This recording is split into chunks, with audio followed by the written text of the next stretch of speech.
Pemirsa, tawon yang bersarang di salah satu rumah kosong di perumahan Sintuk Permai, Desa Sintuk, Kecamatan Pariaman Utara, Kota Pariaman, berhasil dimusnahkan petugas damkar. Pasalnya, anak-anak yang sempat bermain di dekat rumah kosong itu diserang puluhan tawon tersebut.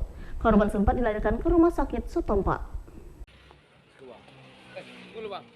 Setelah mendapatkan laporan dari warga, petugas damkar Kota Pariaman mendatangi salah satu rumah kosong yang berada di perumahan Sintuk Permai, Desa Sintuk, Kecamatan Pariaman Utara, Kota Pariaman beberapa hari yang lalu. Pasalnya di dalam rumah itu terdapat sarang tawon yang berukuran cukup besar.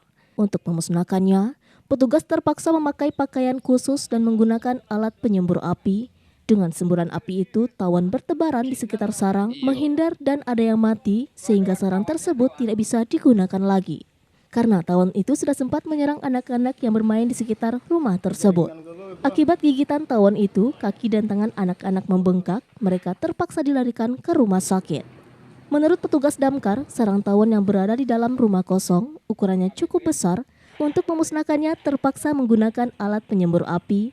Dengan semburan api, sarang tidak bisa digunakan lagi sehingga aman bagi anak-anak.